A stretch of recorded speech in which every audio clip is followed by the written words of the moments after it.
At the base of Foster Road in Canandaigua lies Tichenor Point, a piece of land formed centuries ago by the creek that runs through its glen into the lake. Named for Isaac and Jemima Tichenor of Newark, New Jersey, it was an important area for Native Americans. With the Phelps and Gorham Purchase, the point land passed through the hands of several early families, including Oliver and Laura Phelps.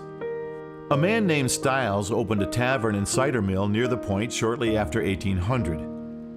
In the early years of the 20th century, two small hotels sprang up to the south. The Walter Rita Hotel and the Red Cedar Lodge drew vacationers to the beauty of Canandaigua Lake. Our Lady of Lebanon Catholic Chapel was erected to service the Catholic cottagers as an alternative to traveling to the city. The chapel was dedicated by Bishop Hickey in 1915.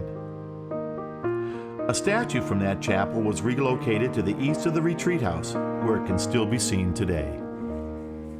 In 1890, the Tichenors leased the land to Professor Albert Array of the Rochester Free Academy and Mechanics Institute, now known as the Rochester Institute of Technology, where he established a national science camp for boys at Tichenor Point, modeled on a camp in Worcester, Massachusetts. The camp grew to include 150 boys living in more than 50 tents and featured famous naturalists who spoke there. Water and electricity were piped into the camp that included a large pavilion with stage and even a dark room. The following year, an accompanying camp for girls was started.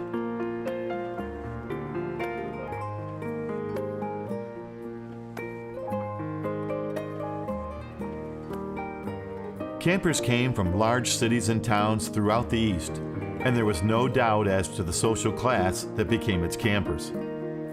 A message in a 1900 camp bulletin read, "We will take care of your boy while you are in Paris." The Tichenors sold the land in 1904, and the science camp, including this mess hall, moved to Keuka Lake in 1905.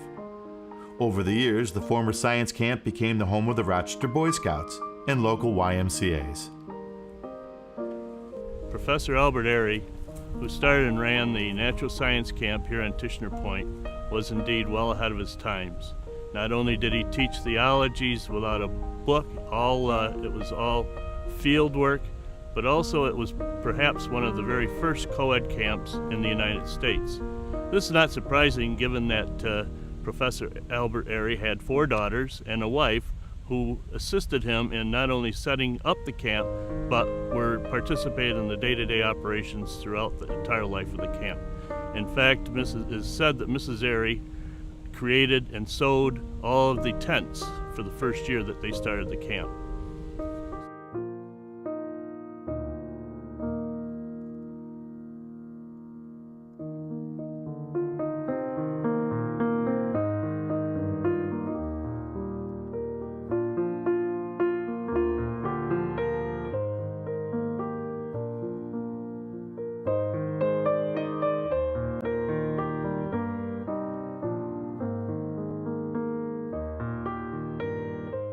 As the years progressed, the camp changed quite a bit. Not only in the second year did they have a month of girls here to make it the first co-ed camp one of the first in the United States, but they also started to have other subjects such as photography and taxidermy. Professor Airy bought horses and brought them in, so they had horse riding. They had a baseball team later on. And in fact, Professor Airy was very adept at scouting potential players in New York City and other places and brought them in for the summer to make his team very competitive, especially against the locals. They had entertainment. They would put on skits and plays in a large tent. The camp had electricity, well before they had electricity on Westlake Road. Professor Airy had a dynamo and a generator, and he produced electricity. Every tent had a light bulb, and the pathway from the dock where the steamboat dropped people off, from there to all the way through the camp, at least to the road where the sulfur springs were, was lit.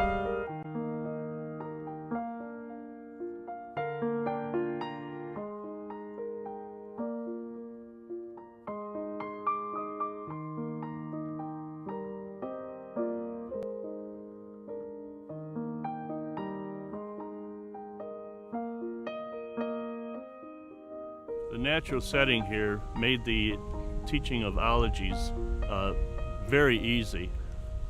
But you have to consider the time too, and I have a hard time imagining all the hikes into the glens, not only this glen at Tichenor, but also the glen at Menteith. If the photography class, for instance, carrying your large box camera and your tripod from place to place to take the pictures, and we're talking about a class of probably 30 or 40 kids, so it was quite an effort. The taxidermy class, the kids shot their own subjects. They went out on hikes and they had to have permission from their adults to be able to use a firearm, but they actually shot their specimens and brought them back and did the taxidermy work.